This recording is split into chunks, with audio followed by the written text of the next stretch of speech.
Getting ready to stream a show live for Mother's Day. Should be fun.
Because no matter what, no matter where, you need the truth. And specifically, if you're listening from Newport Richey to St. Petersburg or from Tampa to the coast, you can get the answer on FM 93.7. Always on AM 860, online at theanswertampa.com. And depending on where you are, on FM 93.7. Thank you for the amazing job you've done in moving my first book forward in the publishing process. Ludi Cotton Darnell's book, Ashley, Alex, and the Mystery Twins, was published with Zulon Press. This is an exciting time for me. Have you got a book for a Christian audience? Want to control the publishing process? Your free publishing guide is at christianpublishing.com. I thank the Lord that Zulon Press has made it possible. Visit Zulon Press for your free publishing guide at christianpublishing.com. The following program is sponsored by Bay Area Medical Can Care Clinic. Odyssey. Here is your exclusive Accuweather Forecast. Partly sunny and humid today with a high of 88. Clear skies for tonight with a low 70. Plenty of sunshine for Monday with a high of 88. And Tuesday, mostly sunny skies with a high again of 88. Plan with confidence. Download the redesigned Accuweather app today. That's your Accuweather Forecast. I'm Gregory Patrick for AM 860, The Answer. Good morning, everybody. This is Dr. Bill, and happy Mother's Day to all of the mothers out there. Boy, have we got controversy going on, Ken, with this abortion thing. I'm telling you. Oh, really? I hadn't noticed, Doc. You hadn't noticed anything. I've stood by this for decades. Why are we outsourcing birthing children and bringing them in across the southern border? Why don't we just have our own? I guess it's just part of this whole outsourcing thing of having everything made overseas or outside of the borders. I mean, I don't get it, but nobody asked me, so I'm not going to offer any opinion on it. But this I do believe. I believe that life longs for itself, and I've said that before. And women say, well, it's our bodies and ourselves. You know what? We're herd animals. We belong to each other. Come on. What do you think? There's just one person involved in having a baby? Come on, there's two people, and usually more than that, because you'll have a mother and a mother-in-law in the middle of it too. So, but what are you going to do? There is a population decline in this country going on right now. Yeah, I know. You know, nobody wants to work, and having a baby and raising a kid, it's work. It's work, Ed. You can say that again. Yeah. Oh my gosh. If I'd killed mine when they were first born, I would have had a much richer life, that's for sure. You know, that's expensive raising a kid. Absolutely. It's expensive, and you don't see a lot of really super highly successful people that are deeply involved with family. I mean, you just don't see it because they're busy with their careers. And trying to pay for it all. Yeah, I mean, you know, look at Bill Gates. He didn't get married till, what, he was in his 40s, and he's got one kid who I think is in medical school. He should be graduating anyway. So I got to tell you about my mother. Gosh, what a great lady. I do this every year, and it's probably getting a little old for some of you who have listened to the show for the past decade, but I think it's worth repeating. You know, I was looking at the old Courier-Journal, which is a Louisville newspaper, and found her in the 19th of September 1951 edition. Now, at that time, Governor Lawrence Weatherby had set up a commission to see about integrating schools. He favored the end of segregation in Kentucky. This was in 1951, so that was before, what, the 1954 Supreme Court ruling. What was that? State of Arkansas School Board or somebody versus whoever. Is that the Brown case? Yeah, Brown versus, Brown, yeah. So that was the official end of it, but Kentucky being actually a pretty liberal state in many ways, had already started investigating this. Well, guess who was the head of the committee looking at this? My mother. My mother, Catherine Handelman, of the State Board of Health. She was the chairperson of the committee looking at ending segregation in schools in Kentucky, public schools in Kentucky. Hard to believe. That old gal, she did a lot in her life. You know, she was on 3 presidential commissions on youth and child welfare. And I've got a letter somewhere stashed away from Vice President Alvin Barkley, who was, by the way, the governor of Kentucky at one time, and he was vice president under Harry Truman. You might not remember Harry Truman. He was the one who defeated Dewey in '48 and got us involved in the Korean War. And he was a big liberal guy. He was a Democrat, and he believed in integration. He integrated the Army. Did you know that? That much I knew about Truman, yes. Yeah, Truman integrated the Army, and he pushed for integration of public schools across the country. And Alvin Barkley was supposed to show up, the vice president, at one of my mother's meetings when she was chairperson of the President's Commission on Youth and Child Welfare. And I guess he had some conflicting scheduling problem, and he sent her a really nice letter, which I stored away somewhere and I can't find it, apologizing for not making the meeting, the breakfast meeting. I thought that was pretty cool. My mother and the VP chit-chatting. Your mother ever get to go to the White House? Was she invited to dinners and things like that? You know, she never talked much about her public life and what she did, and even in her obituary, she didn't even have MD behind her name, although she graduated from Louisville Medical School in '43. She put herself through college and medical school, believe it or not. Her father was a coal miner, and her older sister died, or one of her older sisters, and one of her other older sister, her father, Polish immigrant, married her off in an arranged marriage to one of his friends who had emigrated to the United States. And so she was the oldest girl in the house when her mother died. Her mother was in her 40s. And so her father said, well, you're the oldest woman in the house, so you have to stay home and take care of the house. She's 16 years old. And in Ohio, at that time, the state law said you had to go to school until you were 18. And of course, she went to school and she cried to the principal or the counselor or whatever they had back then. And they called the truant officer on the old man. Really? Yeah, they went out and told him, if she doesn't go to school, you go to jail. So then she got to finish high school, valedictorian. She was a star of the high school play in Steubenville, Ohio, which is, by the way, where Dean Martin came from. And by the way, Steubenville is the only city west of the Appalachians that President George Washington visited while he was in office. So that's pretty cool. A lot of history there. And she put herself through Kent State. I think she actually got an associate degree and taught English for a few years, and then went back and finished up her bachelor's and got into the University of Louisville. And I asked her once, I said, "Mom, how'd they treat you?" She said, "Billy, they treated me like a queen."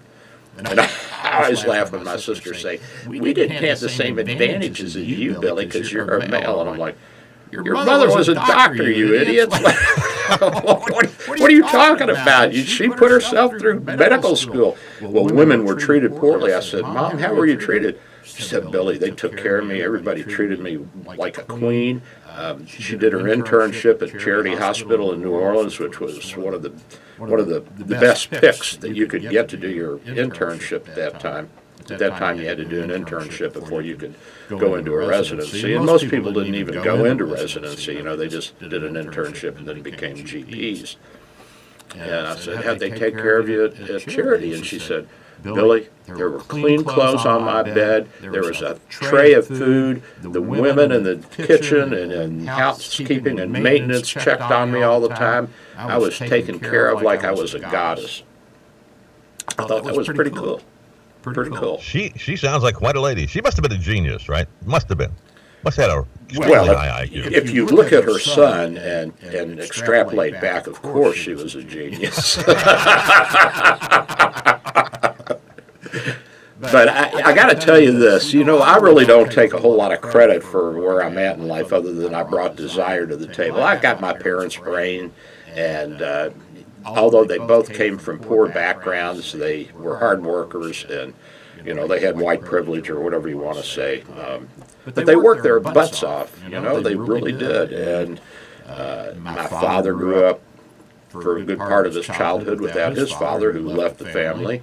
And my mother, from 16 on, didn't have her mother, and her father was a coal miner, so he didn't make much money.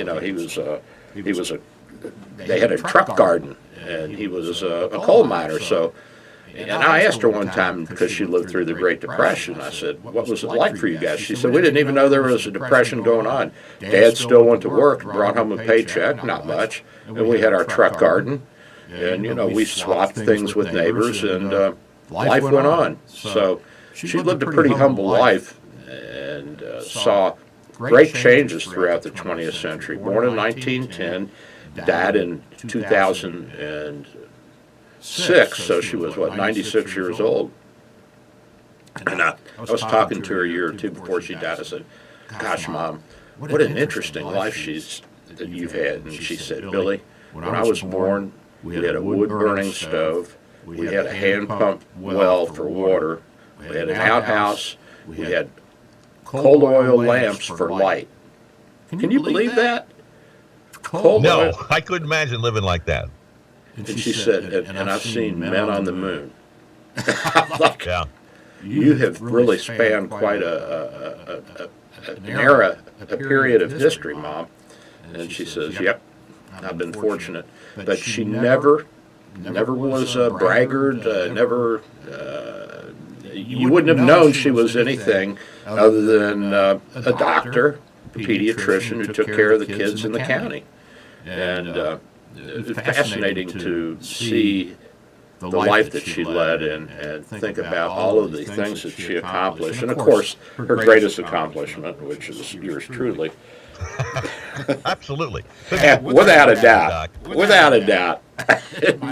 And my sisters, they're so jealous. I'll never figure it out. Are your sisters in the medical profession? I don't think I've ever asked you that. My baby sister was an intensive care, neonatal intensive care nurse, and she got her bachelor's degree in Louisville in nursing. Dad saw to it that she was educated because she had 2 kids at that time, and her husband, I think, and her were on the outs. My older sister majored in home economics, but ended up being a social worker. And my sister right beneath me, she's had some medical problems all of her life, so she never did have a career per se. Although she was probably the smartest of the three of them. She was a smart girl. She still is alive, but I don't know how her brain's working now. She's getting older and been on psychiatric medications all of her life, so it makes it difficult to accomplish and to actually maintain your mental facilities, because a lot of these major psychiatric medications are damaging over time and cause things like Parkinson's disease and deterioration of brain cells. Although if there's nothing else out there to help you have some kind of a life, what do, Ken? You take it. You don't have a lot of choice, yeah. What about your dad? We don't talk much about your dad. Oh, I hate that man. Okay. But he was a smart guy. He also graduated from the University of Louisville School of Medicine, and he went into pediatrics also. But the reason he went into pediatrics is that he fell in love with my mother, who was, 7, 8, 9 years older than him, and he chased the hell out of the poor woman. And he hated kids, and he hated pediatrics, but he became a pediatrician because my mother was on staff teaching pediatrics at the University of Louisville as a resident, or just graduated from residency when my dad was going into residency. So he thought, how can I get a hold of this woman? I know, I'll go into her specialty and I'll chase her around the hallways, which he did. And he finally got her, but... Well, let's say more about Dad till next month on Father's Day. Yeah, Father's Day is next month. But he actually, he was the first board-certified allergist immunologist in Louisville. He couldn't stand kids, so he went back when I was a youngster, and he trained as an allergist and immunologist, and he was the first board-certified guy in Louisville and Jefferson County, and in most of the state for that matter. And he had a practice, a big practice. He had people from all over Indiana, Ohio, Kentucky, Tennessee. People came from all over.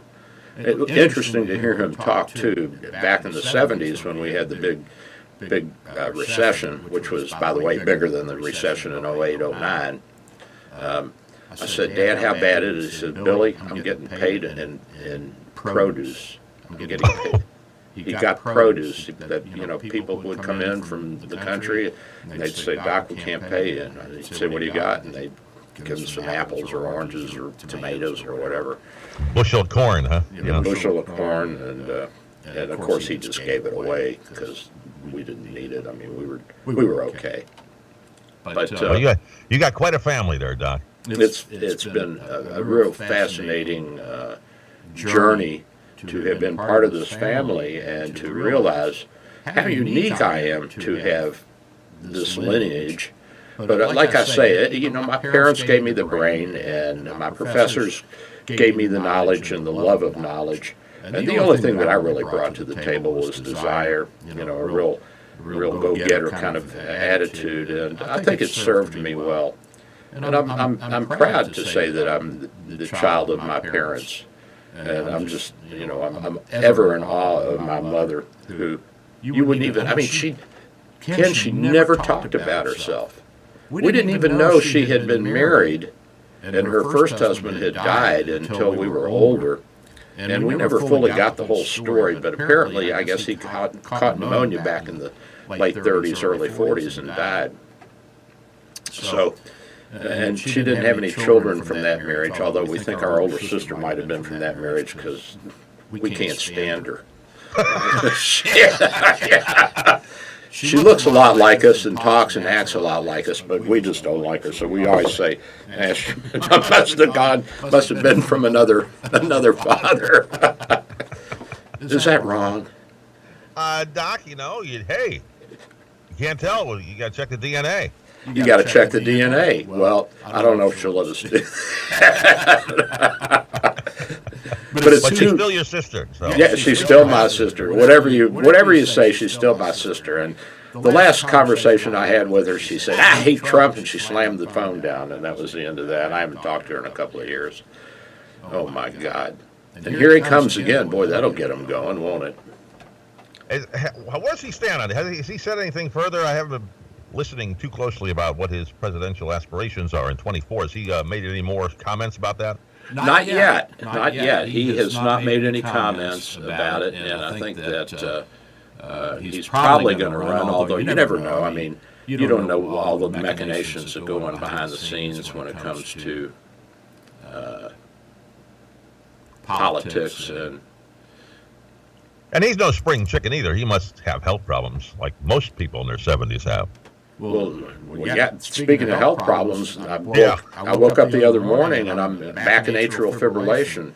For those of you who don't know what atrial fibrillation is, it's where the top of the heart has an irregular electrical rhythm. The left and right atria receive blood from the right atrium from the body, from the veins, the great veins, and then the left side from the veins to the lung, and then the right side of the heart, the right ventricle, pumps blood out to the lungs, and the carbon dioxide is released and oxygen is exchanged and brought back in, and then you exhale the carbon dioxide. And so if you are aging, the conduction system can wear out. If you have stretch of your atria from like a bad a defective valve, a leaky valve, or a constricted valve between the top and the bottom of the heart, you can have atrial fibrillation. If you're a little bit of a beer drinker, like some people we know on this show, that can cause it.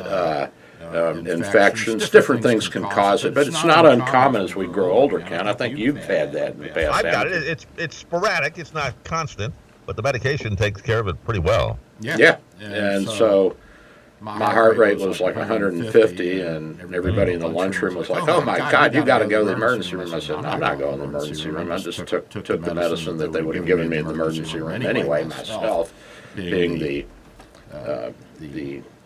cantankerous old goat that I am." And so I'm back in sinus rhythm now, and I'm taking the medication.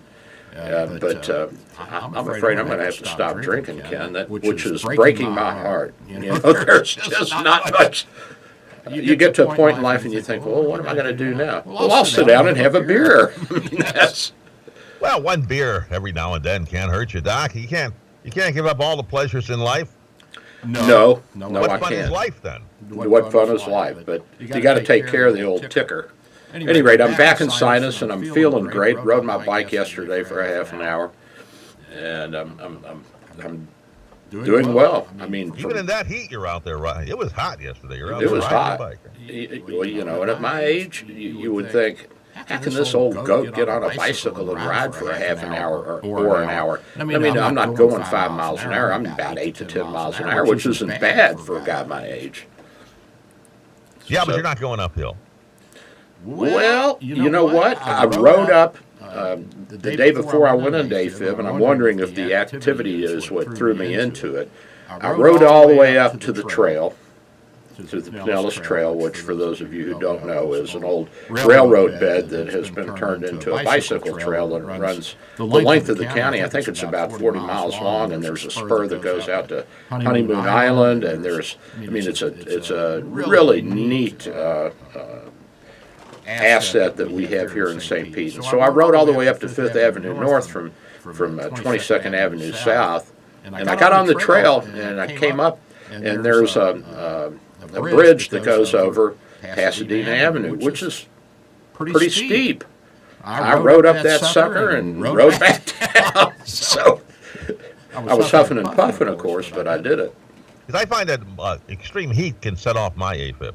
Yeah, that's probably what did it, was exercise and heat. But it's time that I give up the drinking, and I do this about every 10 years. I'll drink for 10 years, then I'll stop for 10 years. So I think I'm going to give it up for another decade, and then when I'm in my 80s, I'm going to start, and I'm really going to do it with a vengeance. Finish it off with a lot of... I'm going to finish it off, baby, yeah. So did you see, speaking of Kentucky and Louisville, did you see the Derby?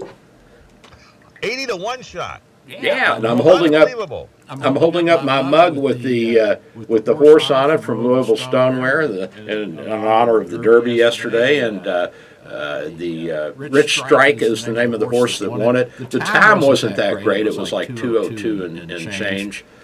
Nobody's gotten close to Secretariat's record yet, which is, I think, 1:58 and change. And you say, well, that's, 3 or 4 seconds. That's no big deal. That is a tremendous distance between horses because their stride is so long and they're moving so fast. I mean, these animals are moving at 40 miles an hour. Can you believe that? Over a distance, nothing on earth is as fast as a thoroughbred. Did you know that? No kidding. I thought maybe a cheetah might make that as well. They can't keep up for a mile. Oh, they can't do the distance. They can hit a high speed, but for a short period of time. They can sprint for a few hundred yards, but a mile and a quarter, a mile and a half, it's pretty good. So at any rate, this guy went off at 80 to 1. 80 to 1. So if you'd put down $2 on a bet, you would have gotten back 163. So let's look at it this way. If you bet $1,000, you would have gotten back about $85,000. A lot of people got the guts to do that on 81 to shot. Where was I? Why wasn't I at this derby? After the race, it's easy. Yeah, and this horse wasn't even on the schedule until there was a cancellation. He was an alternate because he wasn't that great, supposedly, and he won it. You never know. Again, we'll see what happens at the Belmont in the Preakness. Yeah, well, if he does, he'll be one of the all-time greats. But that's hard to do to win the Triple Crown. That's tough for these young horses. And they have to love the limelight. Remember a few years ago, one of the young colts, he bolted off of the track when he made the final turn and he saw all the crowd in the grandstand. He got scared and he ran off the track. I'm done. I did what I was supposed to do. Yeah, he said, I don't want to see all these people. Get me out of here. It is the most exciting 2 minutes in sports. It is. That and the end of the Stanley Cup. Those are the two most exciting moments in sports, and you can't really feel it unless you're there. You can watch the Stanley Cup or the Derby on TV, but it's not the same when you're in the stands and you're seeing those horses and feeling them thundering down the home stretch. And I mean, you got animals that are almost 2,000 pounds, and you got 20 of them across. It's like a small earthquake. It really shakes you. I was hanging on the backstretch when Secretariat ran. For those of you who don't know who Secretariat is, he was the greatest horse of all time. He and Man of War, and John Henry was also a great one. They say Seabiscuit was great, but he couldn't have held a cup of water to these guys. West Coast, come on.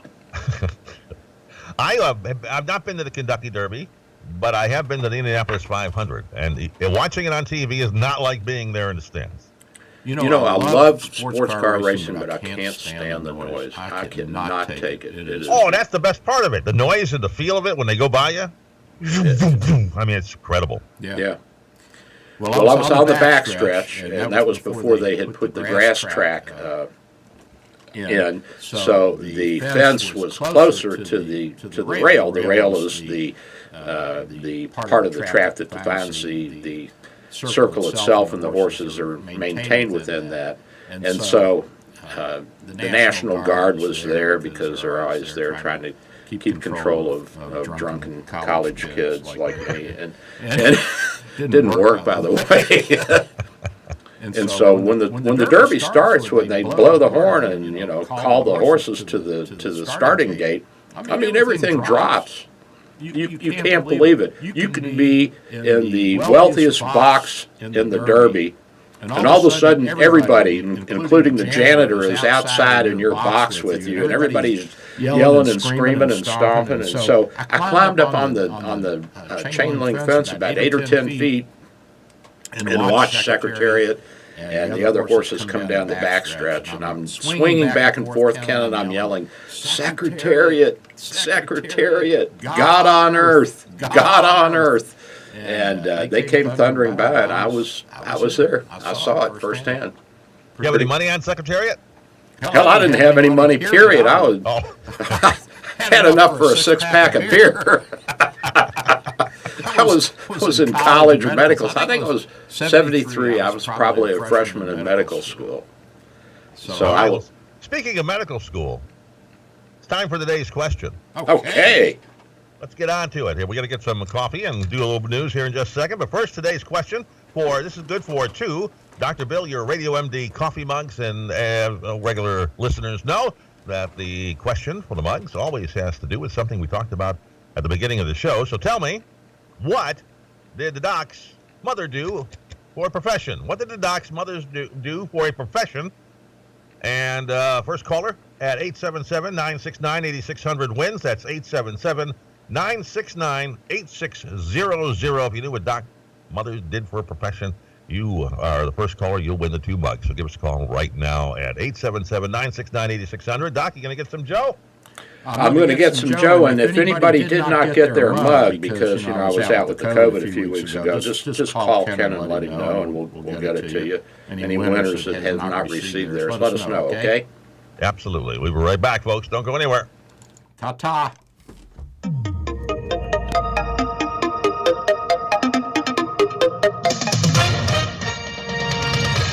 With SRN News, I'm Michael Harrington in Washington. Britain will provide an extra $1.6 billion in military support to Ukraine to help the country defend against Russian forces. British Prime Minister Boris Johnson and President Joe Biden and leaders from other group of 7 countries are expected to hold online talks with the Ukrainian President Volodymyr Zelensky today to discuss further support. Police in Raleigh, North Carolina say officers have shot and killed a man who was throwing Molotov cocktails and setting cars on fire near the police station. That fatal shooting took place on Saturday.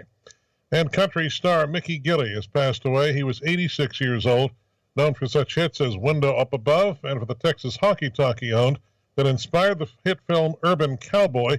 It inspired all kinds of changes in dress and different kinds of Western-themed clubs across the country. This is SRN News.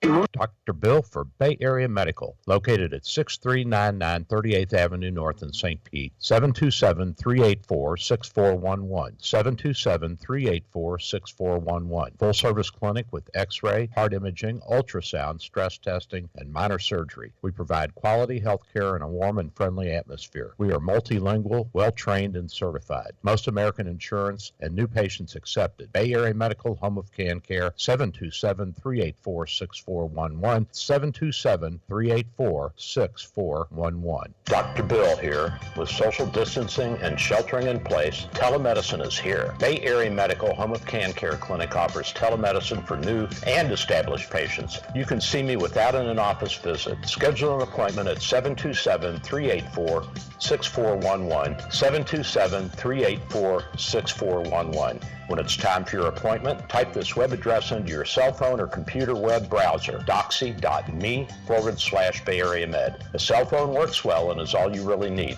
For computers, you need a web camera and speakers. We'll give you this address when you call for your appointment. We accept most insurances and travel insurances. Canadians and visitors, please call your travel insurance company for an authorization number prior to the visit. Copays and deductibles apply. Self-pay rates are available. Just ask. We accept credit cards, PayPal, and Stripe.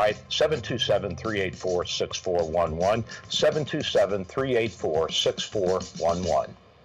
Dr. Bill here. My friends at St. Pete MRI and Sleep Diagnostics are your best choice for state-of-the-art MRI, CT, and sleep studies. Quality unsurpassed. 25 years experience makes St. Pete MRI my go-to imaging center. Self-pay rates are competitive and out-of-pocket cost a fraction of a hospital. Conveniently accessible from both sides of the bay at 750 94th Avenue North, St. Pete, near the Gandy. 727-577-2220, 727-577-2220. If you owe the IRS back taxes, then get ready to pay up. The IRS has giant private collection agencies actively tracking down folks who owe the IRS. So if you think dodging them was stressful in the past, it's going to get a whole lot tougher. Optima Tax Relief has this advice. Don't wait. Solve your tax problems now before it's too late. Optima Tax Relief works to stop the demand letters, stop the aggressive collection actions, and stop the IRS collectors from targeting you. Ask Optima about the Fresh Start Initiative, one of the biggest breaks the IRS has ever offered. If you qualify, you could save thousands, and nobody knows this program better than they do. Optima is A+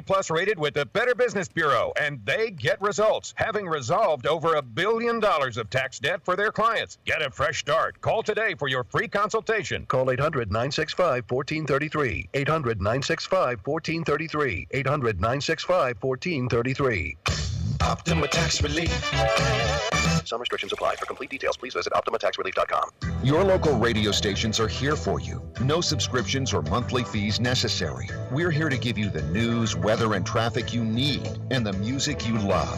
But if the foreign-owned record labels get their way, it could stop the music. They want Congress to force radio stations to pay them more money, simply to play their music. Don't let radio go silent. Text LOCAL to 52886 and tell Congress to protect local radio stations. This message furnished by the National Association of Broadcasters. AM 860, The Answer. Online at theanswertampa.com. Odyssey. Here is your exclusive Accuweather Forecast. Partly sunny and humid today with a high of 88. Clear skies for tonight with a low 70. Plenty of sunshine for Monday with a high of 88. And Tuesday, mostly sunny skies with a high again of 88. Plan with confidence. Download the redesigned Accuweather app today. That's your Accuweather Forecast. I'm Gregory Patrick for AM 860, The Answer. And I'm back. Dr. Bill. I got Ken with me today again. We're doing a show. Mother's Day. Happy Mother's Day to all of you mothers out there. And too bad about all this chaos and discord over abortion, Ken, but what are you going to do? It's been going on for how many years now? Oh, it was in the 70s that Roe versus Wade. And the woman that I think was Roe was, she said she's sorry she did the whole thing. She's sorry she had an abortion. She's sorry she got in the middle of it. And she doesn't agree with it either. And, you know, Nathanson, from the Jewish side of the family, of course, he was an OBGYN in the 50s and 60s, and he was the head of this whole abortion movement. And then when ultrasound came out in the 70s, and he saw the fetuses moving around inside the womb, he changed his mind and he said, abortion isn't right. This is wrong. What did I do this for? And he converted from Judaism to Catholicism, and actually wrote a book in the 90s about the whole experience. He said, most of the data that we fed the press was made up, like all the women that were dying in back alley abortions was just a bunch of nonsense. And but what are you going to do? It's going to be interesting to see what kind of effect it has in the fall on the election. I don't think it's going to really have that much of an effect, because you think about it, and look, if you're a 45, 50-year-old woman, and you went through that whole era of our bodies ourselves, and we should have the right to do what we want with our bodies, and you say, well, wait a minute, I'm not going to have a baby. What do I care? I mean, if you balance it out, what do you want? Do you want the right to have a baby when you can't? Or would you rather have a stable economy and a world at peace and, all the things that we're talking about in the conservative side of the press and news? I mean, I may be wrong. I think the initial crush of opinions was that it was going to affect the election, but of course, it's like any emotional upsurge. It dies down after a while. It takes about 15 to 30 minutes to calm down after you've gotten mad and killed your wife, and you got to pull a story together. No, but it comes right down to it. In the end, people vote their pocketbook. They vote their pocketbooks, and they vote for peace. And you can't have peace if you have appeasement. They don't go hand in hand, and we see this ramping up. Here we've got this Lend-Lease Act that's coming back in. Most people don't know what that is. The Lend-Lease Act was the act that FDR and the Congress passed in the late 1930s in order to help Great Britain by giving them goods and equipment and food and supplies and armaments, and in return I think we got the U.S. Virgin Islands, and that's how we started our involvement in World War II. Did you know? Yeah.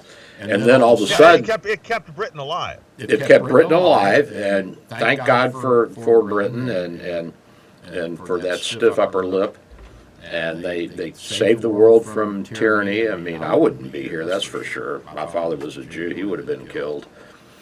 So, at any rate. Hey, speaking of being a doctor and all, what is going on with Putin? What do you see when you look at him now? Is this a man who's dying? I don't know. I don't think so. I think that that there's a certain pity element that the press in Russia is trying to play on. But I think that a lot of his inner circle agree with him. You know, their whole push is to secure the Black Sea because they don't really have a warm water port. But guess what? Their traditional enemy, Turkey, controls the Bosphorus and the Dardanelles. And that's that narrow little strip of water that goes between Asia and Europe, between Greece and Turkey, or what was Greece. Now, I don't know if Turkey, I think Turkey has that side of it too. They beat up on the Greeks over the years. And remember that this is such a narrow body of water that Xerxes, the Persian god king general, he actually built a pontoon bridge across that 2,500 years ago, Ken, marched 250,000 men across it, horses, chariots, supply wagons, medical, everything, across the straits. Can you believe that? 2,500 years ago, he built a pontoon bridge and moved all these men and troops into Greece. And you remember that movie, The 300, about the Spartans who held them off at Thermopylae? You remember that? I don't think I've seen that. Oh, you should watch that. You know, there was a small group of, I think there may have been several thousand Greeks led by 300 of Sparta's best. And they picked a narrow pass between the sea and the mountains.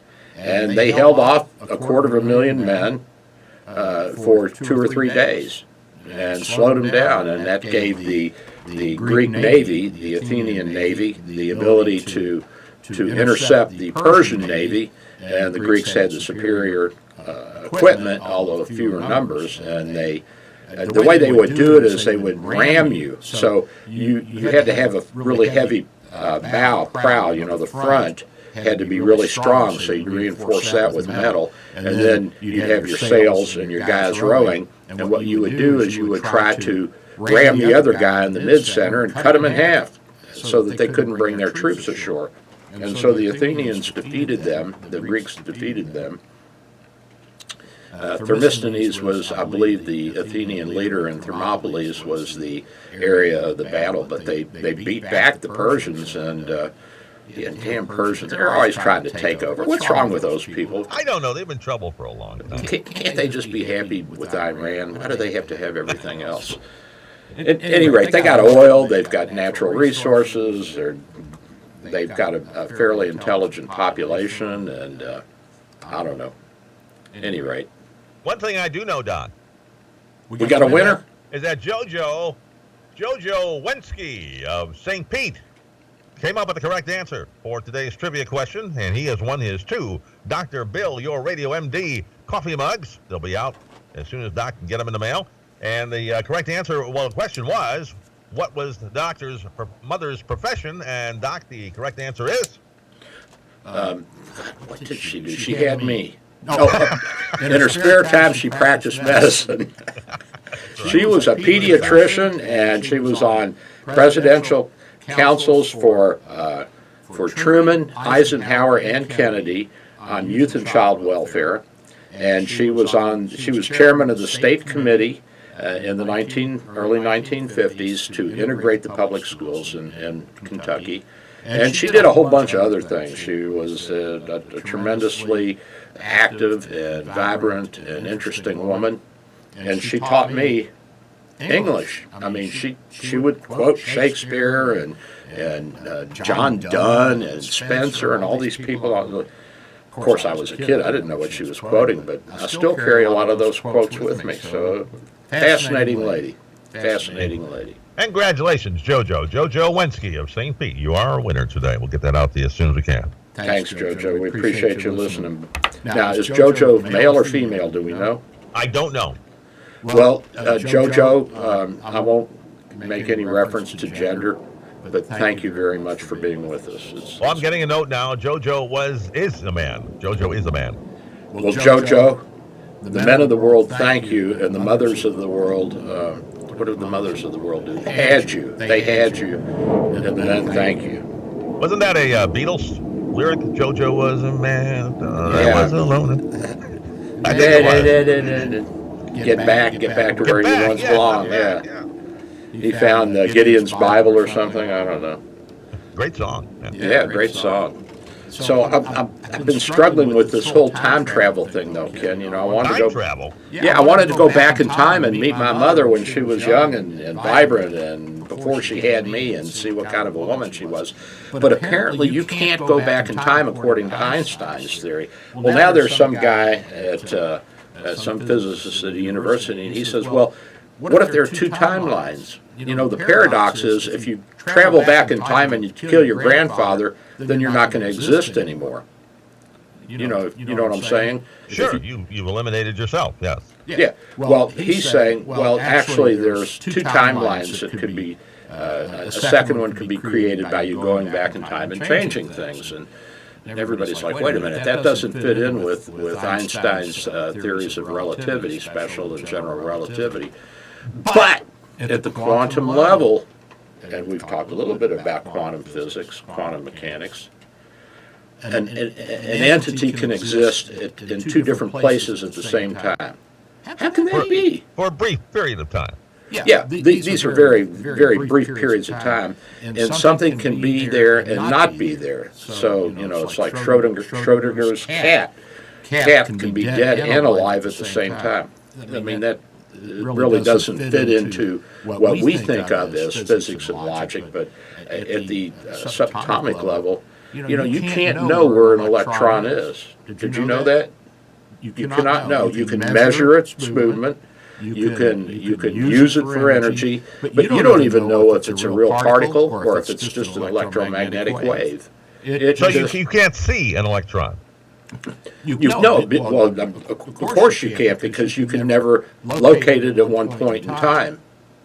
So it exists everywhere all at once within its little world. How can that be? How can we use this stuff for energy? It doesn't make any sense, but apparently this guy says, well, at a quantum level, why not? If an electron can be in two places at the same time, why can't you have two separate events going on with the same individual at the same time? I guess it's possible. I don't know. Fascinating. Anyway, that was that. All right, and then the Chinese are getting messages from aliens at their observatory, so we have to keep an eye on that. Whoa.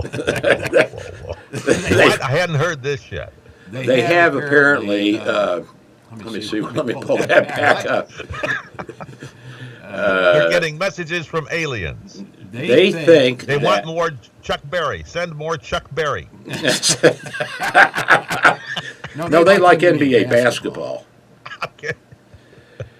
Apparently, they're receiving a coherent laser message from somewhere. Now, they don't know whether it's, an alien entity, which, of course, it's not going to be, because you'd have to have the power of a quasar to send that kind of stuff out, or if it's just a quasar that's shooting out a laser beam that is making it all the way to Earth, nothing interferes with it. But they've got this observatory that I guess is the biggest radio observatory in the world now, and they're looking into space, and they're looking for intelligent life.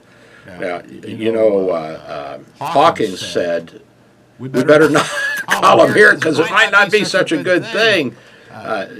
Because if you look at colonialization of inferior cultures throughout time, the inferior cultures supposedly haven't fared that well. So we may not want to invite these people over here at this point in time from wherever they're coming from. Wherever this laser is coming from, it's talk about space-time, it's got to be, thousands of light years away, maybe millions of light years or billions of light years even away. Yeah, I mean, the civilization that created it probably no longer exists. Very possible, yes. So I guess we don't have to worry too much. But you never know. Right. We don't know who we're talking to there. Yeah, we don't know. I mean, it could be an Independence Day scenario. I'm sure you've seen the movie where the You know, just go from one planet to another, using up all the resources and killing all the people. Yeah, but you know, Will Smith saved us, so I feel better. Thank you. Barbecue. and then he slapped Chris Rock in the face. So that was uncalled for. It was out of time too. Yeah. Yeah. So, meanwhile, back in China, there's a big push now to teach kids to cook clean, raise small animals, because I guess, and this is not uncommon in Oriental cultures, I saw it with my wife, they're so tracked into learning, schooling, that they don't really get a well-rounded education like we do. They don't have cooking classes in shop and all that we have in our schools that you can take, you know, for an easy A, or if you're not smart enough to understand mathematics and 2 + 2 = 4, you can take these other classes. But so now there's a big push to teach the school kids how to take care of themselves, because they don't know how to take care of themselves. So, you know, if you have a leak in your faucet, you call a plumber. You know, whereas in the United States, probably a third of the guys that have a leak in their faucet, well, they fix it themselves. And I think I've done that many times, sure. I think that's one of the great assets of our way of life, is that we are multitasking and multifunctional, and it comes into play. And you see this, as I've said before, when you're in situations like wars or pandemics, where it calls for thinking outside of the box and taking care of yourself. And of course, the great example is the hedgerows in France. When the tanks were trying to get through them, they couldn't get through them. So somebody said, "Hey, wait a minute. What if we put one of those rakes that they use to pull things up on, you know, with the bulldozer, and just put it on the front of the tank, and it'll just rip everything out of the way?" It worked. And there were examples of that throughout World War II, where chain of command completely fell apart. Yeah, and when things fall apart, you've got to do something to compensate, or you're not going to make it. The same way with the pandemic. You know, people improvised. Somebody said, "Hey, let's try this. Let's try that. Let's take Plaquenil." And of course, when the president said, "Let's take Plaquenil," then the whole world said, "No." But it became political, yeah. Yeah, it became political, But I wonder if that's part of the Russian problem now. They are so dependent on getting an answer. They're so scared of making a decision by themselves that they have to get an answer from somebody in a superior level. And that's a real problem. And the Germans had the same problem in World War II. The troops wouldn't move until they got orders from headquarters from Berlin that they could move. And so by the time Hitler decided, well, maybe the invasion at Normandy is real, we had already landed and established a beachhead, and then it was too late for the Germans. But and I think the Chinese have some of that as well, where their troops don't want to make any moves unless they get an order from somebody. Yeah, absolutely, because they don't want to go to jail. And by the way, that same philosophy was to our detriment in Vietnam, because you couldn't do anything without the Pentagon saying you could go ahead and do it. So I think I told this story before, that my ex-brother-in-law was a captain in the Army, in the infantry, and he was up in the northern part of the DMZ, and they watched the Tet Offensive setting up, and they were saying to their superior officers, "You got to let us go out and stop these guys. They're going to attack us." And Washington wouldn't let them do it. Oh yeah, that was Vietnam. I think we learned a lot of lessons. I think the Pentagon learned a lot of lessons about letting the guys make their own decisions, because you can't wait for the war room to come back and say, "Okay, go ahead."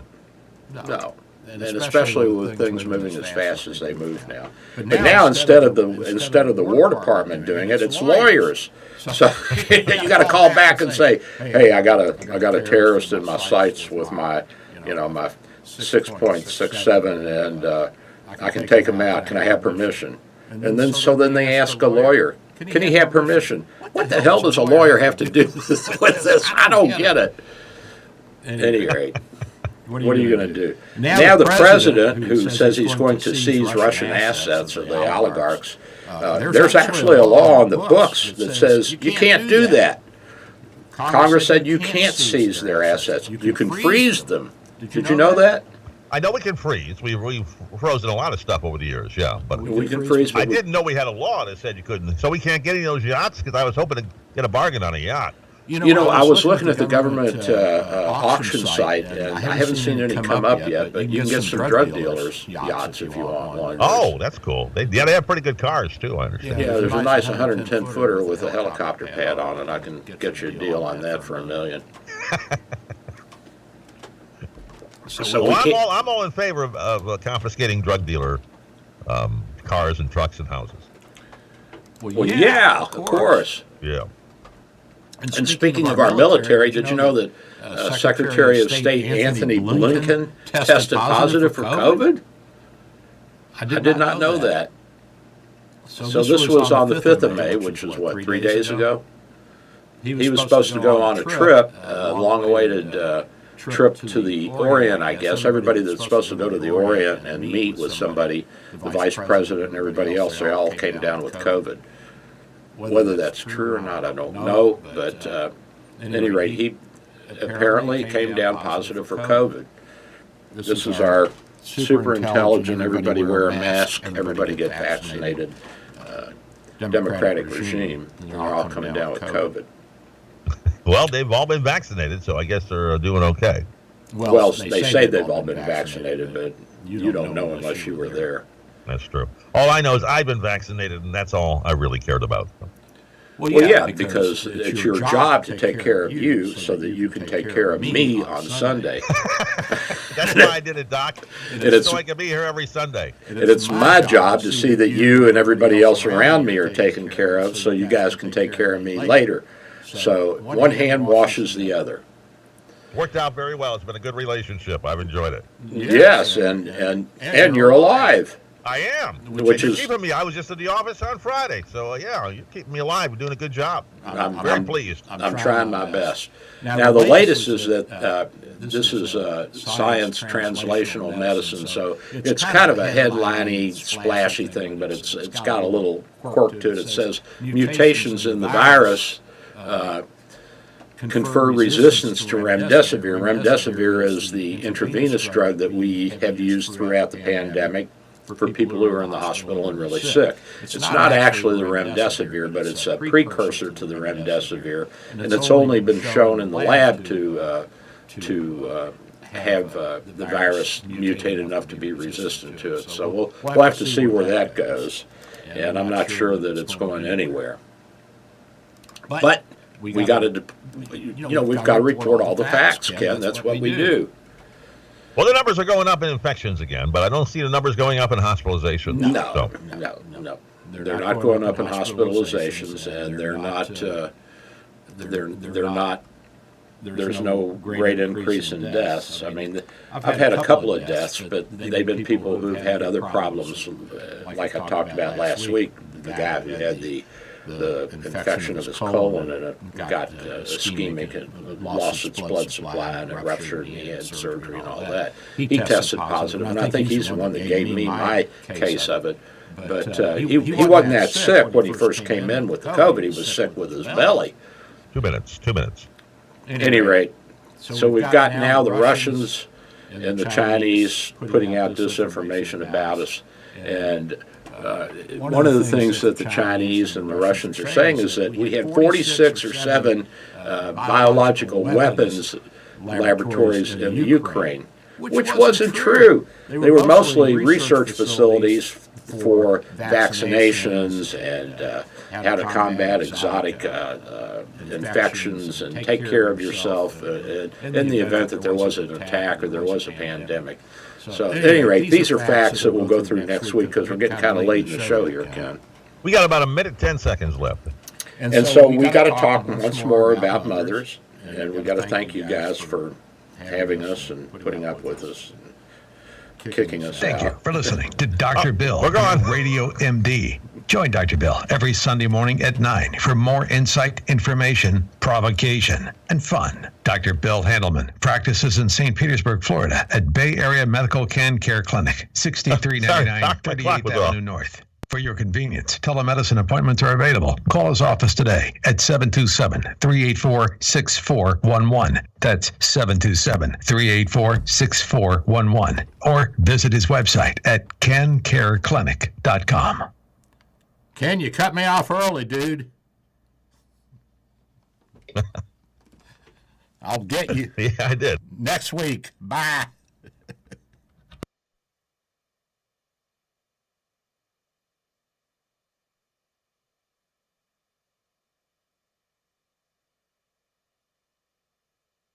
News, insight, passion.